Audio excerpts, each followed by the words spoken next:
아이고 우리 아베씨 어떡해. 사람들한테 잔소리 들어서 아베씨 얼굴 수척해진 거 봐요. 아베씨 듣지 마요. 고개 꼿꼿이 들고 페페TV가 하는 잔소리만 들어요. 집 밖은 위험합니다. 쉽고 재미있는 시사경제 페페TV에서 사랑하는 대한민국 국민 여러분께 말씀드립니다. 우리나라는 전세계 유례없는 위기 속에서도 선거라는 숙제를 풀어냈습니다. 이를 본 외신들은 도대체 어떻게 저게 가능한 것이냐며 난리들이 났는데요.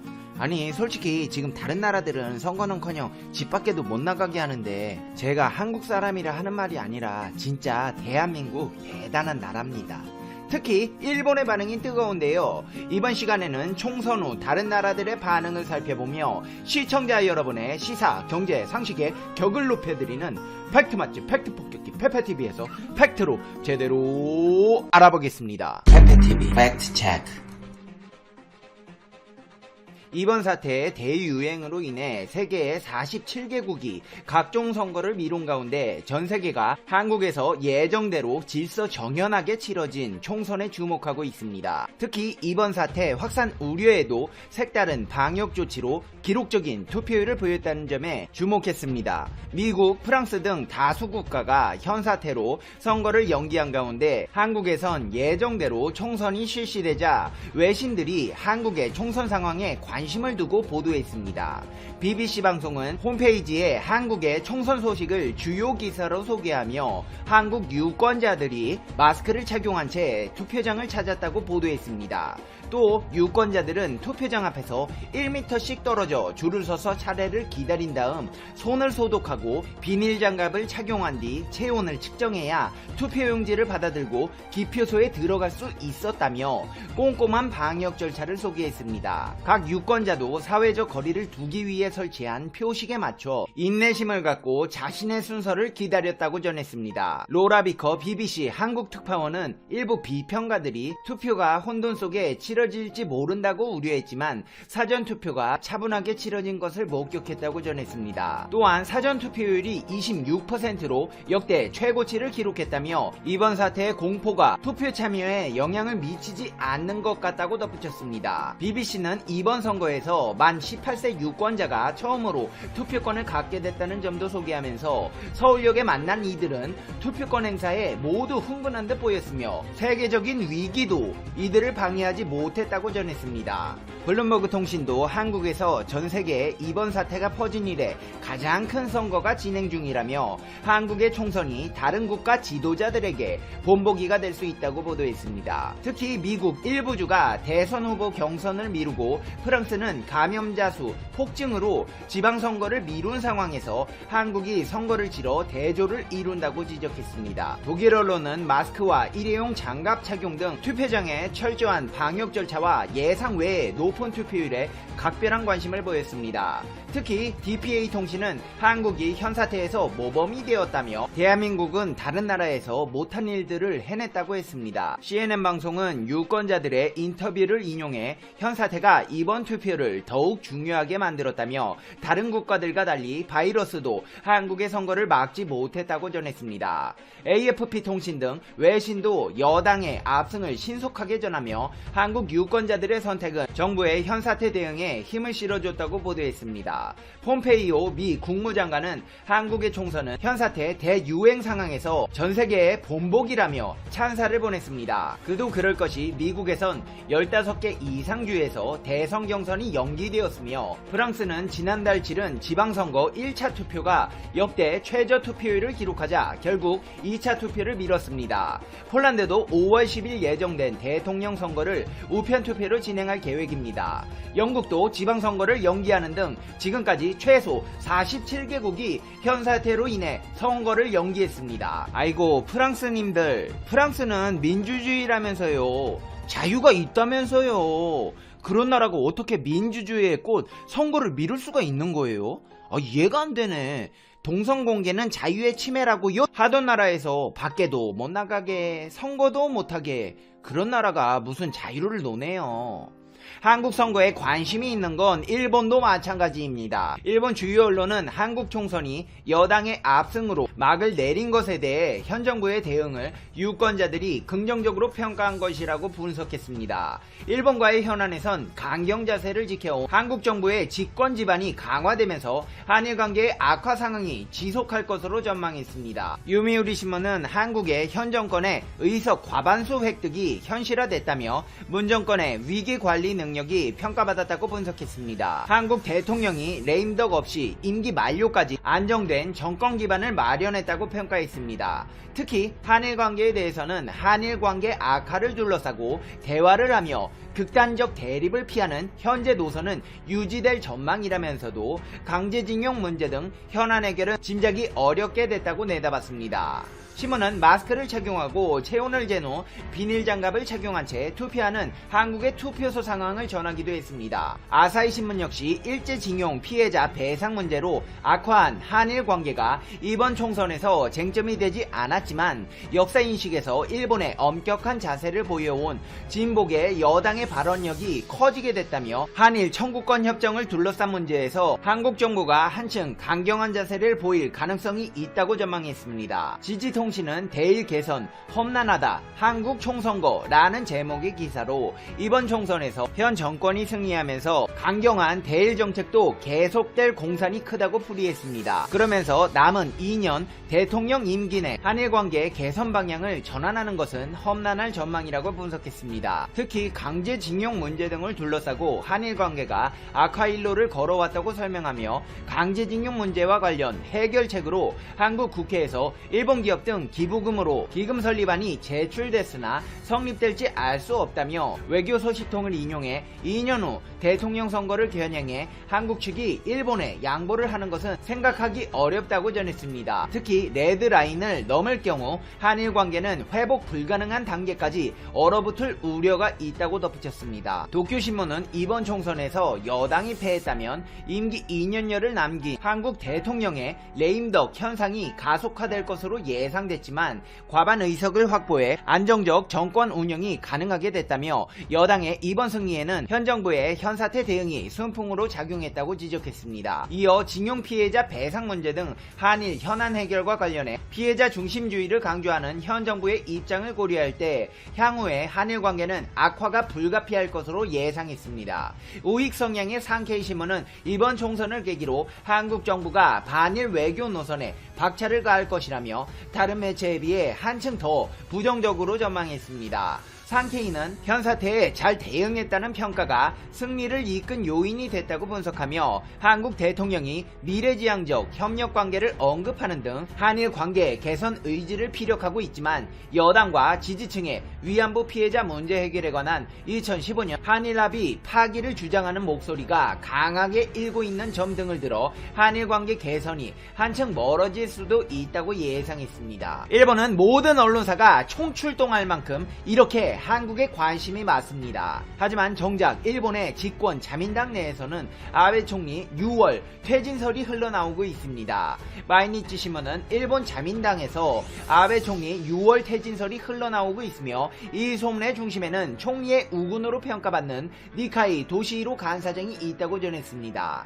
자민당의 한 당직자는 니카이 간사장이 아베 총리에게 가망이 없다고 판단해 단념했다는 소문이 돌고 있다며 이번 사태 대책이 어느 정도 안정적인 궤도에 오른다는 전제로 6월에 퇴진해달라고 할 수밖에 없다고 주변에 이야기하는 것 같다고 말했습니다. 현사태라는 돌발 사태가 발생하기 전까지는 아베 총리가 오는 2021년 10월 21일 중의원 의원 임기 만료를 앞두고 올해 국회를 해산하고 총선거를 치러 연임할 것이라는 전망이 우세했습니다. 그러나 현사태가 확산하며 올해 총선은 사실상 불가능해졌고 내년에나 가능할 것이라는 전망에 힘이 실리고 있습니다.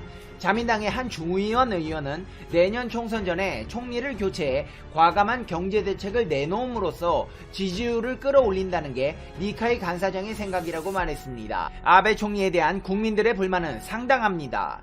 요미우리 여론조사에서 내각 지지율은 42%로 전월 대비 6%포인트 하락했습니다. 지지하지 않는다는 응답이 지지한다를 2년 만에 넘어선 것입니다. 긴급사태 선언이 너무 늦었다고 응답한 비율이 70%를 넘었습니다. 아베 총리는 현 사태 이전부터 국가행사인 벚꽃을 보는 모임을 사유화했다는 의혹 등으로 문제가 많았고, 수백 명의 확진자가 나온 다이아몬드 프린세스호 대응을 후생 노동성에 맡겼다가 실패했다는 평가를 받았습니다. 이후 갑작스러운 전국 휴교령, 때늦은 긴급사태 선언으로 혹평이 쏟아졌습니다. 마이니치는 니카이 간사장이 수상관저에서 아베 총리와 20분 면담을 했을 때 총리의 패기가 없어졌다고 느꼈고, 총리의 컨디션이 좋지 않다는 점을 명분 삼아 현 사태 대책이 안정된 뒤 물러나게 하는 계획을 세우고 있다고 전했습니다. 아베 총리는 지난 2007년 내각 관료의 비리 문제가 쟁점화되며 참의원 의원 선거에서 참패한 뒤 총리직. 미국의 주지사 중에는 한국 사위가 있습니다. 다들 알고 계시죠? 네, 메릴랜드주의 레리 오건 주지사입니다. 그는 한국계 부인을 두어서 한국 사위라는 별칭으로 불리고 있습니다. 그는 공화당이지만 중도 입장에서 현명한 판단을 하기로 유명한데요. 미국에서 코로나19 환자가 폭증할 당시 한국으로부터 50만의 검사분의 진단키트를 신속하게 사들여서 화제가 되었습니다. 당시 그의 선택에 대해 트럼프 대통령은 공개적으로 저격을 했습니다. 그러자 호건 주지사 역시 트럼프 대통령의 코로나 대처에 대해 쓴소리를 마다하지 않았죠. 한국 키트가 공항에 도착했을 때는 중앙정부에 뺏기지 않도록 군대를 출동시키기도 했습니다. 자, 그리고 지난 15일 진단키트를 모두 사용했다고 공식 발표했습니다. 이날 기자회견에 나선 호건 주지사는 이 사실을 알리며 이렇게 말했습니다. 한국의 진단키트는 메릴랜드주의 장기검사 전략에서 중추로서 역할을 했다. 우리가 이 위기의 어두운 시절 절박하게 필요할 때 한국 정부와 랩지노믹스가 도움을 준 데 대해 다시 한번 감사를 표하고 싶다. 한국에 대한 감사의 메시지를 잊지 않네요. 참고로 랩지노믹스는 진단키트를 개발한 회사입니다. 호건 주지사는 한국 정부와 랩지노믹스를 향해 오래가는 우정이라는 작전명까지 붙였습니다. 랩지노믹스에 대한 감사의 표시는 여기서 끝이 아니었습니다. 호건 주지사는 100만 회분의 검사가 가능한 진단키트를 추가로 구매하는 별도의 합의를 했다고 밝혔습니다. 한국과의 적극적인 협력 덕분일까요? 호건 주지사에게 연이어 좋은 일들이 일어나고 있습니다. 그는 소식을 전하기 전에 우선 호건 주지사가 대선과 관련해 트럼프 대통령에게 보여준 행보를 좀 말씀드리겠습니다. 아직까지 미국의 대선이 끝나지 않았습니다.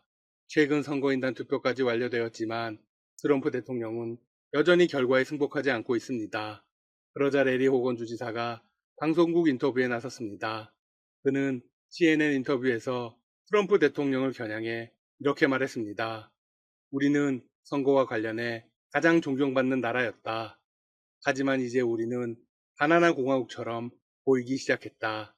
말도 안 되는 일을 그만둘 때가 됐다. 참고로 바나나 공화국은 바나나 같은 1차 생산품 수출에 의지하며 부패와 정치 불안정에서 벗어나지 못하는 중남미의 국가들을 비꼬는 말입니다. 그는 이어서 트럼프 대통령을 정확하게 겨냥해 말했습니다. 어떤 사기 증거도 없다. 트럼프 대통령은 골프와 트윗을 중단하고 코로나19 대처와 경제 회복을 위해 집중하라. 레리 오건의 트럼프 대통령 저격 행보는 여기서 끝이 아닙니다. 그는 워싱턴 포스트와의 인터뷰에서 자신이 우편 투표를 했다고 밝히면서 이렇게 말하기도 했습니다. 올 선거에서 트럼프 대통령과 조 바이든 민주당 후보를 지지할 수 없다는 결론을 내렸다. 그러면서 대범한 발언을 했습니다. 투표용지에 미국 보수의 우상인 로널드 레이건 전 대통령의 이름을 쓰고 투표했다.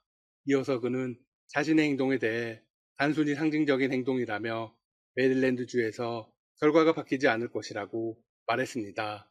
메릴랜드주는 민주당이 압도적 우세를 보이는 지역이라 자신의 선택이 전체 주 선거에 미치는 영향이 없을 것이라는 뜻입니다.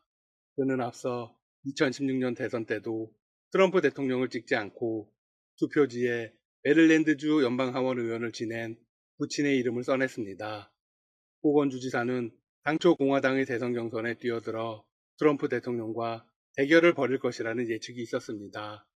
하지만 메릴랜드의 600만 주민에게 한 약속이 있고 할 일도 마치지 못한 일도 많다며 불출마를 선언했습니다.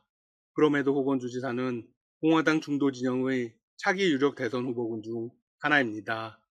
메릴랜드주는 전통적인 민주당 강세 지역이지만 공화당 간판으로 재선에 성공했고 메릴랜드의 여론조사 지지율도 항상 70%를 넘어설 정도로 큰 인기를 얻고 있기 때문입니다.